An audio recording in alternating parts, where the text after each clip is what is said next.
विद्यार्थी मित्रांनो, आपण या ठिकाणी इंग्लिश ग्रामर मधला सगळ्यात महत्त्वाचा टॉपिक कुठला असेल तर तो चेंज द वॉइस आहे.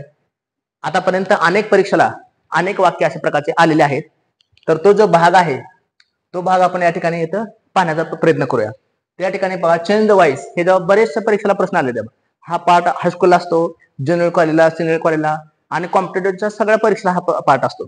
तुमचे कंबाईन असेल, PSI ST असेल, वेगवेगळ्या प्रकारच्या परीक्षा असतात. सेल टॅक्स असेल, TET असेल, टेट असेल, तराट असेल, सगळ्या परीक्षा ह्याच्यावरचे प्रश्न असतात.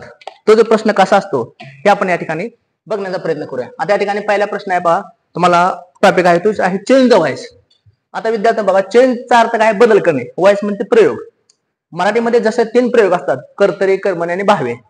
जसं कर्तरी प्रयोग आपण कधी ओळखतो? जर कर्त्याच्या लिंग वचनाप्रमाणे क्रियापद बदलतं तो कर्तरी प्रयोग असतो. राम आंबा खातो, सीता आंबा खाते, क्रियापद बदललं. कर्मणी प्रयोग कधी असतो? कर्माच्या लिंग वचनाप्रमाणे जर क्रियापद बदलत असेल तर तो कर्मणी प्रयोग असतो. उदाहरणार्थ, राहुलने चिंच खाल्ली. चिंच कर्म आहे पण कर्म बदला, राहुलने आंबा खाल्ला. आणि बाह्य प्रयोग कधी असतो? कर्त्याच्या किंवा कर्माच्या लिंग वचन पुरुषाप्रमाणे क्रियापद बदलत नसेल तर तो बाह्य प्रयोग असतो. रामाने रावणास मारले. पण इंग्लिश मध्ये ऍज फार as English is concern, in English there are only 2 voices. One is active voice and the other is passive voice. Active voice, in active voice the subject is dominant, the real door of the action is subject 1, whereas in passive voice object is dominant and the focus goes on action or deed, whereas in active voice focus or highlight, we throw light on the subject matter. तर विद्यार्थी मित्रांनो, आपण change the voice me theory तुमच्या समोर ठेवतो. आता या थिअरीचा अभ्यास करताना आपण काय करूया? आता चेंज द वॉइसचा अर्थ काय आहे? ऍक्टिव्ह टू पॅसिव्ह वॉइस करणे. म्हणजे ऍक्टिव्ह टू पॅसिव्ह किंवा पॅसिव्ह टू ऍक्टिव्ह. काय परीक्षेला प्रश्न असतात? पॅसिव्ह टू ऍक्टिव्ह वॉइस करा. काय परीक्षेला प्रश्न असतात? ऍक्टिव्ह टू पॅसिव्ह वॉइस करा. Active to passive voice. पण माझ्या माहितीप्रमाणे साधारणपणे हा प्रश्न 90% असतो ऍक्टिव्ह टू पॅसिव्ह वॉइस करा. 10% मात्र उलटा प्रश्न विचारतात. काय करायचं? 10% हे जो विचारतात म्हणजे हे जो वॉइस करा, पॅसिव्ह टू ऍक्टिव्ह वॉइस करा. तर बघा या ठिकाणी आता ह्याचं सूत्र काय? समजा कर्म 1 असेल तर अशा वाक्याचं सूत्र काय असतं? तर मी तुमच्या समोर सूत्र ठेवतो. सूत्र म्हणजे काय? जर आपण म्हणूया फॉर्म्युला म्हणूया. आणि ह्या ऍक्टिव्हचं पॅसिव्ह वॉइस करताना ह्या प्रकारे वाक्यामध्ये काय सूत्र असतं ते आपण या ठिकाणी इथं पाहण्याचा प्रयत्न करूया. या ठिकाणी आपण प्रयत्न करूया पाहण्याचा. हे जर सूत्र काय बघा, तर पहिल्यांदा आहे तर सब्जेक्ट आहे, एस अर्थ करता आहे, हे म्हणजे वर्ब आहे, ओ म्हणजे ऑब्जेक्ट आहे.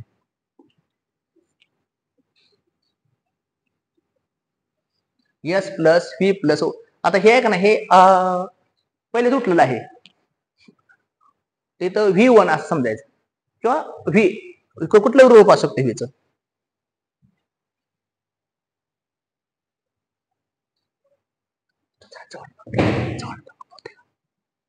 होते का?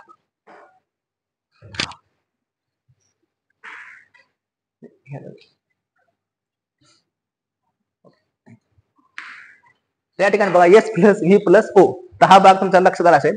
आता प्रथम आपण काय करूया? साधारणपणे वाक्य दिले असताना प्रथम काय लिहायचं? कर्म लिहायचं. आता मी तुम्हाला नेम काय सगळं सांगत बसत नाही, नेम सांगायचं म्हणलं आपला बराच वेळ जाईल. तर मी तुम्हाला थोडक्यात सांगतो. पहिल्यांदा कर्म लिहायचं, कारण हे झालं ऍक्टिव्ह वॉइस सूत्र. सॉरी, हे आपल्याला काय करायचं? फॉर्म्युला घेताना आपण ऍक्टिव्ह आणि पॅसिव्ह वॉइस ह्या दोन्हीचा विचार करायचा आहे. सॉरी, मी तुमच्या समोर फॉर्म्युला फक्त ऍक्टिव्ह वॉइसचा ठेवला. या ठिकाणी आपल्याला काय करायचं आहे? ऍक्टिव्ह वॉइस आणि पॅसिव्ह वॉइसचा दोन्हीचा पण फॉर्म्युला आपल्याला इथं शिकायचा आहे. आणि या फॉर्म्युला आधारित आपल्याला काय करायचे आहेत? वेगवेगळ्या प्रकारचे वाक्य सोडवायचे आहेत. तर ठीक आहे, आपण इथं ऍक्टिव्ह वॉइसचा फॉर्म्युला लिहूया. ऍक्टिव्ह वॉइसचा फॉर्म्युला काय आहे पहा, तर एस प्लस म्हणजे subject plus S plus V plus O, subject plus verb plus O, हा ऍक्टिव्हचा फॉर्म्युला आहे. आणि पॅसिव्ह वॉइसचा फॉर्म्युला काय असतो पहा? पॅसिव्ह वॉइस पहिल्यांदा आपण काय लिहायचं? ऑब्जेक्ट लिहायचं. ऑब्जेक्ट नंतर काय लिहायचं? To be. टू बीचा अर्थ काय येतं? टू बी स्वरूप लिहा. Object plus to be. To be नंतर काय करा? क्रियापदाचं तिसरं रूप लिहा. नंतर बाय लिहा. नंतर कर्त्याची द्वितीय लिहा. आता हा जो फॉर्म्युला तुमच्या समोर दिलेला आहे तो बेसिक फॉर्म्युला आहे पहा विद्यार्थी मित्रांनो. हा फॉर्म्युला बेसिक आहे. थोडाफार बदल होऊ शकतो. हॅज असेल तर हॅज बिन होतं, हॅडचं हॅड बिन होतं, कॅनचं कॅन बी होतं, शालचं शॅल बी होतं. पण किंवा आयनची प्रत्यय असेल तर त्या ठिकाणी पण बिंग देतो. पण हा बेसिक फॉर्म्युला असा आहे पहा, S plus V plus O. म्हणजे प्रथम काय करायचं आपल्याला इथं, प्रथम वाक्यामधले कर्म लिहायचं, कर्मानंतर कर्माच्या वचनाप्रमाणे व क्रियापदाच्या काळाप्रमाणे टू बी स्वरूप लिहायचं. समजा कर्म एक वचने आहे तर इज लिहा, वर्तमान काय असेल तर, भूतकाळ असेल तर वाज लिहा, भविष्यकाळ असेल तर हे लिहा, आणि त्यानंतर आपण इथं हा बदल करत असतो. आता पहिले एक्झाम्पल मी तुमच्या समोर ठेवतो, तुमच्या लक्षात येते बा.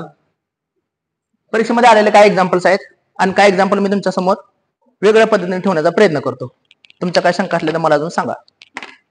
तर पहिला सेंटेन्स असा आहे बा, परीक्षेमध्ये आलेला एक्झाम्पल आहे. पहिले एक्झाम्पल असं आहे बा, तुम्हाला पहिले एक्झाम्पल कळण्यासाठी एकदम सोपं देतो मी. एका परीक्षेला आलेलं एक्झाम्पल आहे बा. Sita at a very sweet mango. A very sweet mango. Sita at a very sweet mango. एवढं सोपं एका परीक्षेला एक्झाम्पल आलेलं आहे. आता ह्या कदा आपल्याला काय करायचं आहे, ऍक्टिव्हचं पॅसिव्हाइज करायचं आहे. हे कोणत्या पद्धतीने करू शकतो आपण बघा. Sita at a very sweet mango, अगदी बरोबर आहे. तर अ व्हेरी स्वीट मँगो वाज इटन बाय सीता, कारण हा भाग तुमच्या लक्षात आला. कारण या ठिकाणी काय करायचं आहे पहिल्यांदा, आता बघा सब्जेक्ट काय आहे ह्या ठिकाणी. हे वाक्य जर पाहिलं तर सब्जेक्ट सीता आहे, नंतर एट काय वाक्यामध्ये वर्ब आहे, आणि व्हेरी स्वीट मँगो काय वाक्यामध्ये ओ आहे, ऑब्जेक्ट आहे. प्रथम आपल्याला काय लिहायचं आहे, वाक्यातलं ऑब्जेक्ट लिहायचं आहे. या ठिकाणी ऑब्जेक्ट काय आहे बघा, a very sweet mango. A very sweet mango. आता काळ कोणता आहे बघा, एट म्हणजे कुठला काळ आहे, वर्तमान काळ का भूतकाळ आहे, भूतकाळ आहे. कारण इट या शब्दाचे तीन रूप आपल्याला माहित आहेत. अशा असतात इटचे तीन रूप, इट, एट आणि इटन. आणि पॅसिव्हाइज मध्ये आपण तिस रूप लिहितो. मग व्हेरी स्वीट मँगो आणि एट भूतकाळ असल्यामुळे टू बी रूप लिहा वाज. इटचं तिस रूप काय लिहिणार, इटन. कोणाकडून बाय सीताची द्वितीय काय लिहिणार, सीता असेल तर सीताच लिहा. कारण सर्वनामाचे फक्त आपण द्वितीय करतो. आयची मी, वीची अस, यूची यू, हिची हिम, शीची हर, इटची इट, देची देव. समजा गणपत असेल तर गणपत ठेवायचा, गणपतचा गणेश करायचा नाही. किंवा सोनाली असेल तर सोनालीच ठेवा. अशा प्रकारे आपण बदल करतो. पहिलं वाक्य तुम्हाला समजलं सगळ्यांना. Sita at a very sweet mango, अगोदर आपण ऑब्जेक्ट घेतलं अ व्हेरी स्वीट मँगो, भूतकाळ असल्यामुळं वाज लिहा, क्रियापद तिसरूपी एटचं इटन लिहिलं, नंतर बाय शब्द लिहा, म्हणजे बाय हे प्रिपोजिशन आहे, नंतर कर्त्याची द्वितीय आल्या.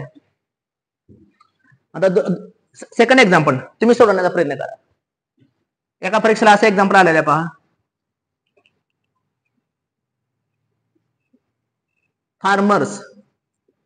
Farmers carry cell phones.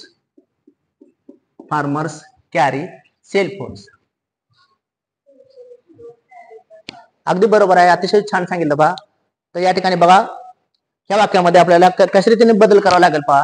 तर फार्मर्स कॅरी सेल फोनचं कसं येणार, अगोदर आपण काय लिहूया, या वाक्यामध्ये सब्जेक्ट फार्मर्स आहे, कॅरी काय वाक्यामध्ये वर्ब आहे, आणि सेल फोन्स काय वाक्यामध्ये ऑब्जेक्ट आलेला आहे. अगोदर ऑब्जेक्ट आपण काय लिहिणार इथं, काय लिहिणार आपण इथं, सेल फोन्स. आता कॅरी वर्तमान काळ आहे, वर्तमान काळ टू बी रूप काय येणार आहे. आता ही एम इज आर पैकी, कारण सेल फोन्स आहे म्हणून काय लिहिणार आर, सेल फोन्स आर. आता कॅरी या शब्दाचं तिसरूप करा, कॅरीड.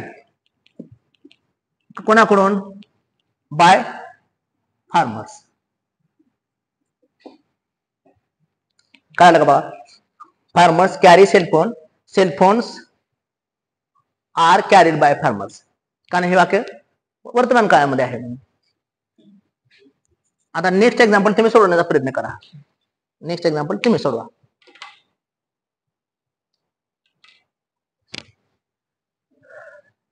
लॉर्ड कर्जन, दिसते का बघा, Lord Curzon swept away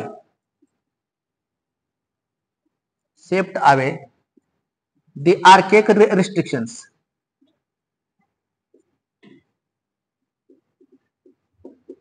Lord Curzon swept away the archaic restrictions. Lord कर्जनने जुन्या परंपरा धुळीत मिळवल्या किंवा जुन्या परंपरा नष्ट केल्या. अतिशय सोपा भाग आहे. ह्या वाक्यामध्ये आपल्याला काय दिलेलं आहे, करता आपल्याला ओळखता पाहिजे, ऑब्जेक्ट काय आहे, काळ कोणता आहे. काळाप्रमाणे तुम्ही सांगू शकताय बघा. बघा या ठिकाणी लॉर्ड कर्झन ह्या वाक्यामध्ये काय आलेलं आहे, या ठिकाणी सब्जेक्ट आलेला आहे. नंतर सेफ्ट हावे काय आलेलं वाक्यामध्ये वर्ब आहे. आणि द आर्किक रिस्ट्रिक्शन काय आलेला आहे, ओ आलेला आहे, ऑब्जेक्ट आलेला आहे. मी या ठिकाणी बघा आता आपण जवळपास आपण आता बॉर्डर लाईन वर ह्याच्या खाली मला वाटते बहुतेक दिसत नाही, ह्याच्या खाली गेलेलं बहुतेक दिसत नाही. तर बघा या ठिकाणी अगोदर आपण काय घेऊया, ऑब्जेक्ट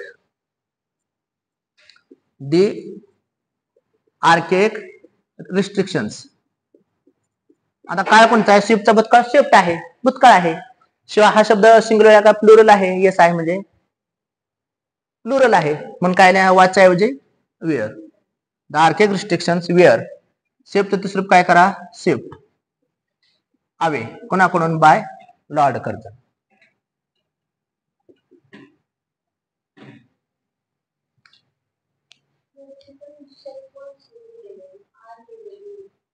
हा सेल फोन्स आहे, इथं सेल फोन्स आहे, येस आहे. हा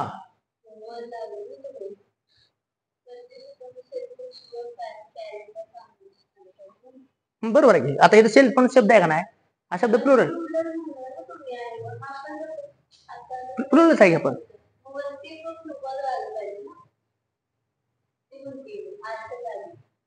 नाही हे हा वर्तमान काळ आहे, कॅरी म्हणून इथं आर आलं. आणि इथं सेफ्ट हा भूतकाळ आहे ना, म्हणून इथं वेअर आलं. लक्षात आलं का, हा वर्तमान काळ कॅरी, नुसतं कॅरी आहे ना, म्हणून एम इज आर घ्यायचं. आणि हा शब्द भूतकाळ आहे म्हणून वाज किंवा वेअर घ्यायचं. आणि इथं प्लुरल असल्यामुळे काय घ्यायचं, वेअर घ्यायचं. आता मला वाटतं हा भाग बऱ्यापैकी तुमच्या लक्षात आला असेल. आता पुढच्या आणखी तुम्हाला 2-3 एक्झाम्पल देतो, त्यानंतर आपण पुढचा प्रकार घेऊया. समजते का जास्त गडबड होते. तर या ठिकाणी आपण पुढचा पार्ट घेऊया. हे घेतलं, लिहून घेतलं.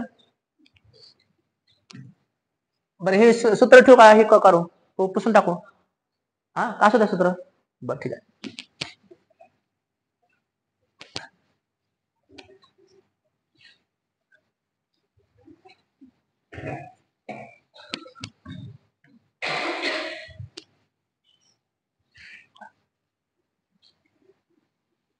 किती चाललंय एक्झाम्पल, हे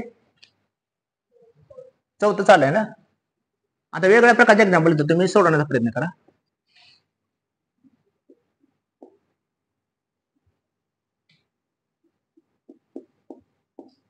He played the flute. He played the flute. त्याने बासरी वाजवली.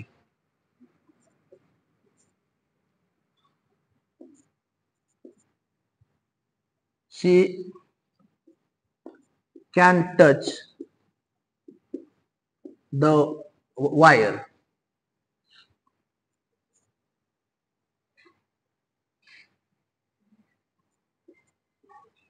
We were having breakfast. We were having breakfast.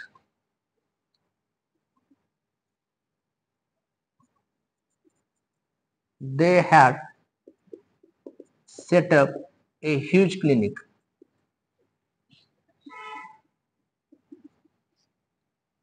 They had set up a huge clinic.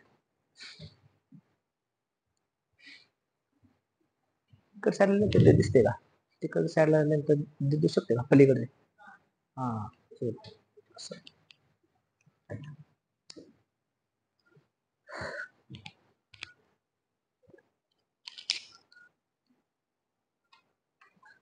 बघा. आता हा हे एक्झाम्पल कोण सोडवते बघा. आपल्याला वाक्यातनं हे कळायला पाहिजे, कर्ता कुठला आहे किंवा कर्म काय आहे, कर्त्यापेक्षा कर्म काय आहे, आणि क्रियापद कोणत्या काळात नाही.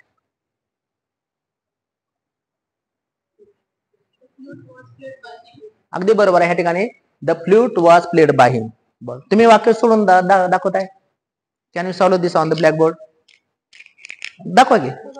हा नाही सोडवणार आहे मी, पण तुमचं बोल्ड हे करायचं आहे. कोण चुनचुनीत आहे बघा. बस सोडव तो पुढचं सोडवते का तो पुढचं सोडव, नेक्स्ट सोडव. कुठले सोडा, हे प्लेड द फ्ल्यूट द्या. आणि जसं मी समजून सांगितलंय ह्या पद्धतीने समजून सांगायचं विद्यार्थ्यांना आपल्या. बरं होते असं सोडव. बघा ही अगदी बरोबर सोडवते पहा. He played the flute. त्या ठिकाणी सब्जेक्ट ही आहे, प्लेड वर्ब आहे, द फ्लूट म्हणजे बासरी हे ऑब्जेक्ट आहे. अगोदर आपल्याला काय घ्यायचं आहे, ऑब्जेक्ट घ्यायचा आहे.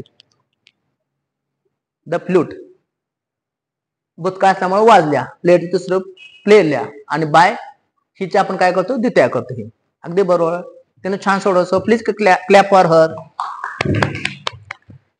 बघा अगदी बरोबर त्याने सोडवलं. The flute was played by हिम. कारण या ठिकाणी तुम्हाला माहित आहे की ही वाक्यामध्ये सब्जेक्ट आहे, प्लेड वर्ब आहे, द फ्लूट वाक्यामध्ये काय होतं, ऑब्जेक्ट होतं. आता बघा शी कॅन टच द वायर. आता त्या ठिकाणी काय करायचं बघा, जर मॉडेल वर बसलं का नाही, मग मॉडेल वर कुठले आहेत, शाल, should, will, would, can, could, may, might, must, have to, has to, had to, ought to, need to, dare to आणि यूज टू. हे शब्द आले का त्यानंतर काय करायचं, बी लिहायचं, बी बी आणि नंतर क्रियापदाचं तिसरूप लिहायचं. म्हणजे हे एक्झाम्पल कशा रीतीने होईल सांगा. शी कॅन टच द वायर. अगदी बरोबर. द वायर कॅनचं काय करायचं, कॅन बी करायचं. The wire can be touched by. बघा हे एवढा तुम्हाला सांगतो मी, पुढचं तुम्ही सोडवण्याचा प्रयत्न करा. बघा शी वाक्यात सब्जेक्ट आहे, कॅन टच वर्ब आहे, द वायर ओ आहे. मग अगोदर आपल्याला काय घ्यायचं आहे, द वायर. कॅनचं काय करा, कॅन बी करा. The wire can be. टचचं तिसरं काय करा, टच.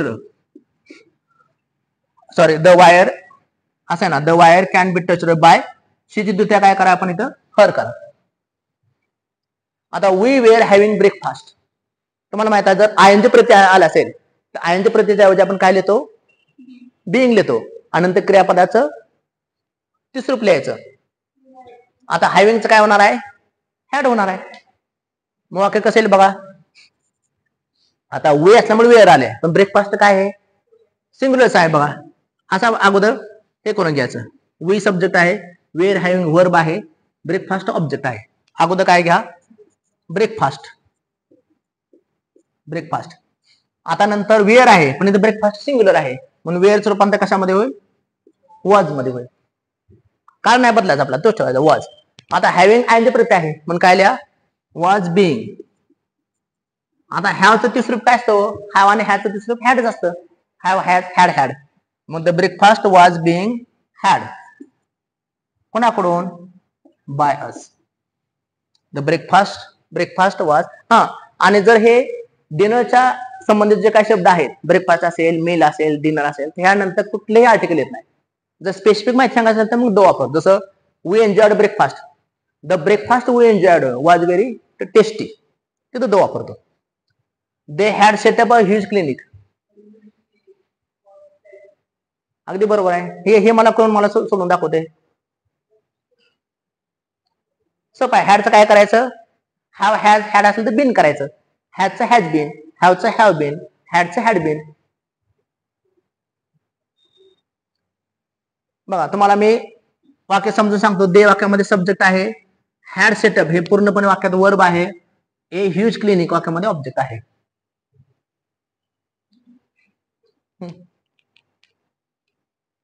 अगोदर काय लिहिणार, ह्यूज क्लिनिक. बरोबर आहे, अगदी बरोबर आहे. तिनं बरोबर सांगितलं पहा, अगदी बरोबर आहे. कारण या ठिकाणी जर हॅव असतं, आता बदल कधी होतं बघा, जर हॅवचं हॅज कधी होतं, करता प्लुरल असेल तर हॅव राहतं. समजा आय नंतर हॅव असतं, वी नंतर हॅव असतं, येऊ नंतर हॅव असतं, येऊ नंतर हॅव असतं. ही शीट नंतर फक्त हॅज येतं. हा थोडा बदल होऊ शकतो. ह्यूज क्लिनिक, हॅडचं काय करू आपण, हॅड बीन करू. हॅड बीन सेटअपचं सेटअप. सगळ्यांना समजलं. मला वाटतं हा पहिला प्रकार आपण इथं पाहिला. आता किती लांब एक्झाम्पल असू द्या, किती मोठे एक्झाम्पल असेल. So please clap for her. तिने बरोबर सोडवलं पाहिजे आपण. Huge clinic had been set up by them. कळालं सगळ्यांना. आता हेतून खाली लिहिलेलं बहुतेक मला वाटतं दिसत नाही. कुणीतरी हे करता का, चेक करता का आपलं आहे ते चालू आहे का, बंद पडलंय, चालू आहे ना, ओके. त्या ठिकाणी हा भाग तुम्हाला कळाला. आता आणखीन एक एक्झाम्पल, एका परीक्षेला आलेलं एक्झाम्पल आहे, ते एक्झाम्पल तुमच्या समोर ठेवतो आणि त्यानंतर आपण पुढचा प्रकार बघूया. हा प्रकार तसा सोपा आहे. नेक्स्ट बघू आपण. आता तुमचा हा हा हा हे करून टाकतो, सूत्र पुसून टाकतो. तुमचा आरसा आहे का ना, आरसा तुमचा आरसा आहे का ना, आरसा हा पुसून टाकतो. आता आरसा पुसल्यानंतर बघा तुम्हाला सोडवता येते का बघा.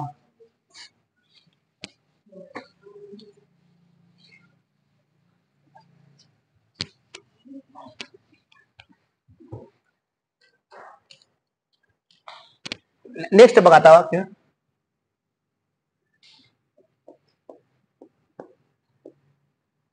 ही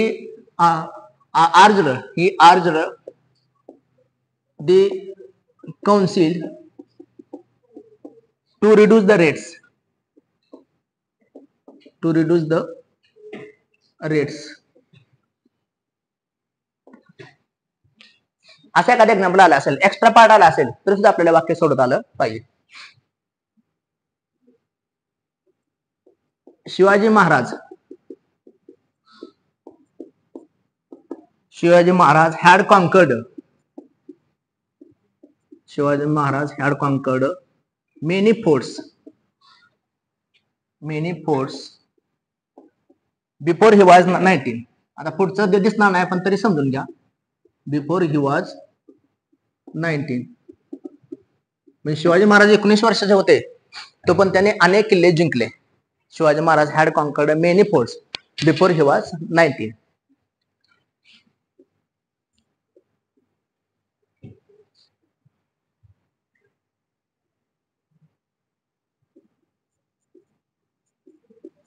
The baby langur sensed his mother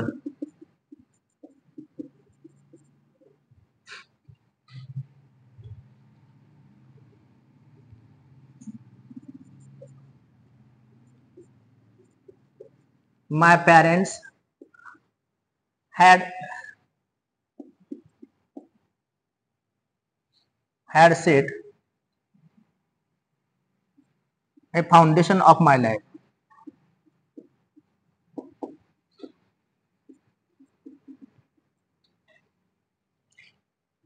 ठीक आहे, तुम्ही अशा प्रकारचे एक्झाम्पल तुम्ही सोडू शकताय. टेररिस्ट अतिरेकी ब्ल्यू अप द ब्रिज. अतिरेक्याने काय करा, ब्रिज उडवून दिला. ब्लोन.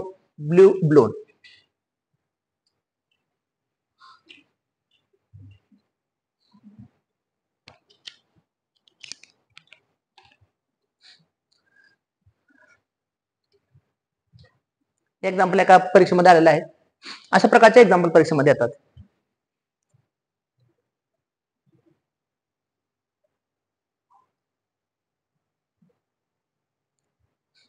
मला वाटतं आणखीन एक आपण एक्सेप्शन टाईप घेऊया. एक्सेप्शन ह्यातले काय वाक्य एक्सेप्शन कसे येतात, नंतर दुसरा प्रकार घ्यायला काय हरकत नाही आपल्याला. बऱ्यापैकी तुम्हाला कळाला असेल. आता कोण सांगू शकते बघा. आता बघा हे वाक्य अशा प्रकारचे वाक्य कसं सोडवायचं. He urged the council to reduce the rates. आता या ठिकाणी बघा या वाक्यामध्ये ही सब्जेक्ट आहे, अर्ज्ड म्हणजे प्रवृत्त करणे वर्ब आहे, द काउन्सिल हे ऑब्जेक्ट आहे आणि कोणासाठी टू रिड्यूस द रेट्स हा एक्स्ट्रा पार्ट आहे. वाक्यामध्ये जो काय एक्स्ट्रा पार्ट असतो तो आहे टू रिड्यूस द रेट्स. अगोदर आपल्याला काय लिहायचं आहे, ऑब्जेक्ट लिहायचं आहे. मग ऑब्जेक्ट काय वाक्यामध्ये द काउन्सिल आहे. मग अगोदर घेतलेलं the council.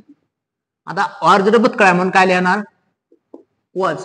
The council was urged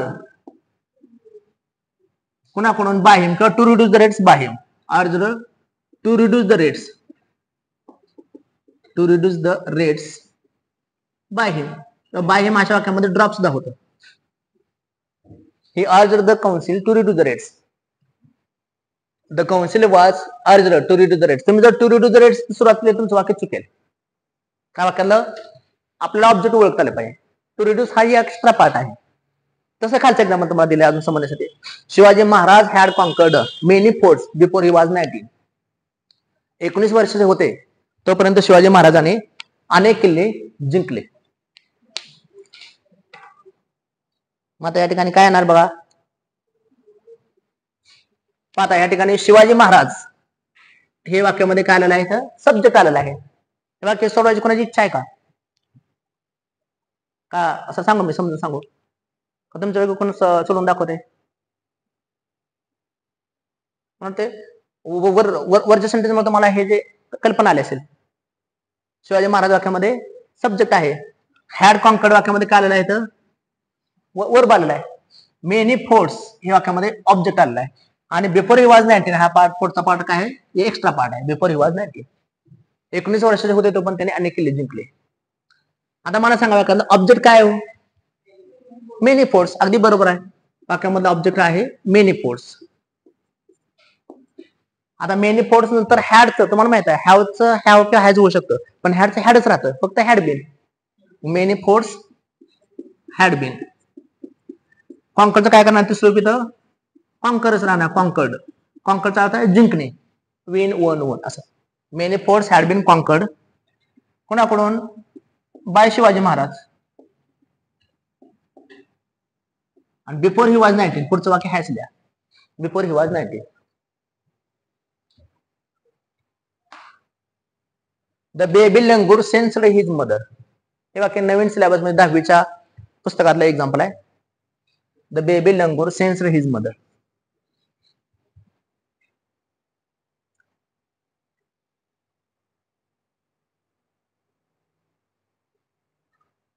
कसे सांगा? The baby langur sensed his mother. सांगा मला द बेबी लंगूर वाक्यामध्ये काय आलेलं आहे? सब्जेक्ट आलेला आहे. सेन्स ह्या ठिकाणी वर्ब आलेला आहे. हिज मदर काय आलेला आहे? ऑब्जेक्ट आलेला आहे. अगोदर काय लिहिणार तुम्ही? His mother. आता भूतकाळ असल्यामुळे काय लिहा? Was. Baby langur was. Sense तिसरं काय लिहिणार तर सेन्स्ड. कोणाकडून? बाय द बेबी लंगूर.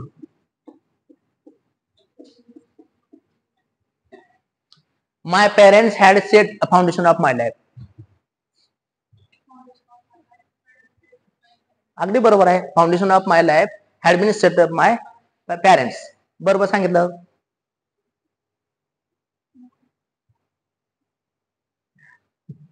बघा या ठिकाणी काय ना माय पेरेंट्स वाक्यामध्ये काय आलं?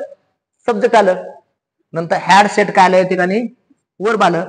आणि फाउंडेशन ऑफ माय लाईफ काय आलं वाक्यामध्ये? ऑब्जेक्ट आलं. अगदी बरोबर सांगितलं तिनं. ऑब्जेक्ट वाक्यामध्ये घ्या काय येणार इथं? Foundation of my life. Foundation of my life. आता भूतकाळ हॅडचं काय करा? फक्त हॅड बीन करा. हॅड असेल हॅव असेल हॅज असेल तर बीन येतं. Foundation of my life had been set by my parents. ठीक आहे. Terrorist blew off the bridge. Terrorist म्हणजे अतिरेक्याने. अतिरेक्याने काय केला? पूल उडवून दिला. Blew up. वर्ब आहे. द ब्रिज ऑब्जेक्ट आहे. हा बरोबर आहे. The bridge was blown up by terrorist. बरोबर आहे. या ठिकाणी काय ना अगोदर काय लिहिणार तुम्ही? ऑब्जेक्ट लिहा वाक्यातलं ब्रिज. भूतकाळ असल्यामुळे वॉज लिहा. The bridge was. ब्लोचं तिसरं काय लिहिणार तुम्ही? ब्लोन. ब्लोन अप कोणाकडून? Bye terrorist. मला वाटतं हा प्रकार पहिला प्रकार झाला आपला. पहिल्या प्रकारचे मी जास्त एक्झाम्पल काय घेतले कारण हा तुम्हाला एकदा बेस कळाला का पुढचा प्रकार तुमच्या लक्षात येऊ शकतात. कळालं? सगळ्यांना समजलं? आता एक एक्सेप्शन एक्झाम्पल एका परीक्षेमध्ये आलेलं एक्झाम्पल आहे आणि बऱ्याच विद्यार्थ्यांचं हे उदाहरण लिहिताना चुकलं होतं कारण बऱ्याच विद्यार्थ्यांना हे त्यांच्या ध्यानात आलं नाही. झालेली म्हणजे आता एक एक्झाम्पल तुम्हाला समजून सांगतो आणि जर तुम्ही चुकून सोडवलं एक्झाम्पल हे तर तुम्हाला सगळ्यांना माझ्याकडून चहा. जर तुम्ही सोडवलं तर बघा प्रयत्न करा पण बघा हे एक्झाम्पल तुमच्या लक्षात येते का बघा कारण परीक्षेमध्ये आलेलं एक्झाम्पल आहे आणि बऱ्यापैकी विद्यार्थ्यांकडून अशा प्रकारचं वाक्य चुकत असतं किंवा बऱ्यापैकी त्यांच्या लक्षात येत नाही.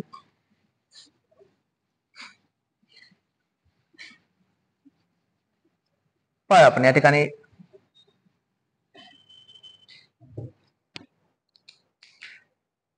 किती वाक्य चालू 12 वाजता ना 12 नंबर झालं ना 13 म्हणजे आता हे 14 आहे ना 13 ठीक आहे.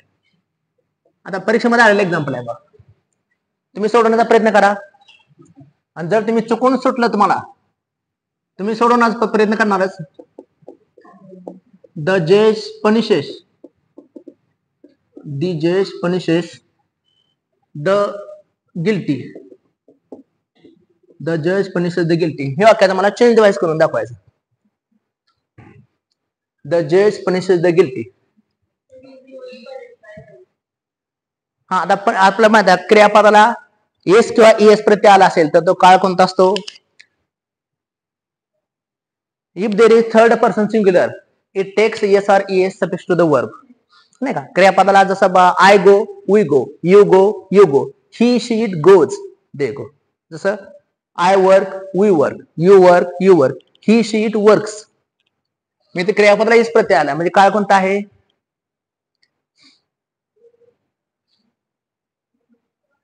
कोणता काळ? वर्तमान काळ का भूतकाळ आहे? वर्तमान काळ आहे. मग सांगा ह्या वाक्यामध्ये बघा, द जज काय आलं वाक्यामध्ये? सब्जेक्ट आलेला आहे, दिसतंय का? येस दिसतंय का? द जज सब्जेक्ट आलेला आहे. पनिशेस वाक्यामध्ये वर्ब आलेला आहे. आणि द गिल्टी अपराधी लोक ऑब्जेक्ट आलेला आहे. मग तुमचं उत्तर काय येणार? वर्तमान काळ आहे. मग कशाला आला अगोदर? The guilty. अगदी बरोबर आहे, बरोबर सांगितलं बघा, द गिल्टी. आता इज का वाज? पनिशेस म्हणजे वर्तमान काळ आहे. The sun rises in the east और सी प्लेज फुटबॉल असं म्हणतो ना आपण. मग काय येणार? इज का आर येणार? आर येणार. कसं काय आर येणार? हा शब्द कसा आहे? सिंग्युलर आहे का प्लुरल आहे? बघा की, तर तुम्ही सांगा मला. मग ह्या ठिकाणी काय ना, द गिल्टी इज क्रियापदा तिसरं रूप काय ना, तर पनिश्ड ना. कोणाकडून? बाय द जज. असं जर तुमचं उत्तर आलं असेल तर ते चूक. कारण का? तुम्ही भूतकाळ सांगितलं होतं. आता बघा, आता इंग्लिशमध्ये असा एक नियम आहे पहा. इंग्लिशमध्ये असा एक नियम आहे पहा. बघा इंग्लिशमध्ये कसा नियम आहे बघा. जर द प्लस ऍडजेक्टिव्ह, बघा द प्लस फक्त वाक्यात ऍडजेक्टिव्ह आला असेल पुढं ना. आता गिल्टी मॅन आहे का? गिल्टी वुमन आहे का? गिल्टी मॅन असं म्हणलं असतं एक आहे, असं काय का? मग द प्लस ऍडजेक्टिव्ह आला असेल तर त्याची तुलना असते किंवा ते असतं, त्याला आपण काय करतो? क्लास नाउन म्हणून त्याचं कन्सिडर केलं जातो. क्लास नाउन किंवा ग्रुप नाउन किंवा फार आपण काय म्हणू, आपण त्याला प्लुरल नाउन, त्याचा समास प्लुरल नाउन म्हणून होतो. आता उदाहरण बघा, आता हे सूत्र तुमच्या लक्षात आलं का नाही बघा. पण उदाहरण बघा, द रिच. आता रिच मॅन असेल तर सिंग्युलर होऊ शकतो, रिच पीपल प्लुरल आहे. पण नुसतं रिच आलं तर ते कन्सिडर काय केलं जातं? अनेक पीपल, अनेक लोक, असं अनेक म्हणजे people from rich category. The poor गरीब, गरीब म्हणजे काय? गरीब लोकांचा एक वर्ग आहे, क्लास आहे. तसं हा शब्द आला. द गिल्टी, गिल्टी म्हणजे अपराधी लोकांचा सुद्धा एक क्लास असू शकतो. द वीक अशक्त लोकांचा सुद्धा एक क्लास आहे. द स्ट्रॉंग सशक्त लोकांचा सुद्धा एक क्लास आहे.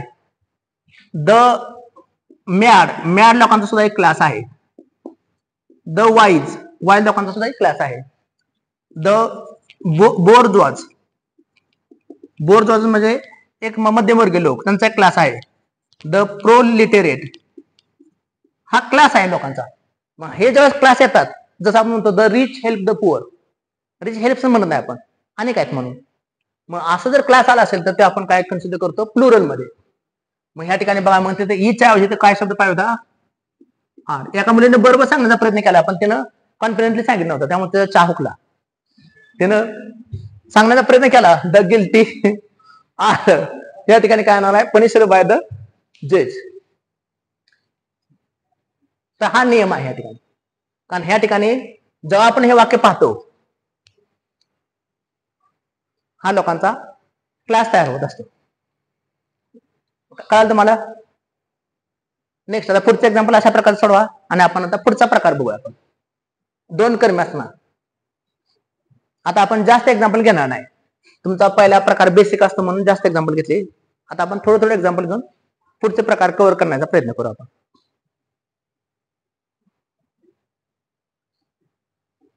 कळालं सगळ्यांना? नेक्स्ट बघूया आपण. आता हे एक एक्झाम्पल मात्र तुम्ही आता सोडवा. याला धरूनचं वाक्य आहे.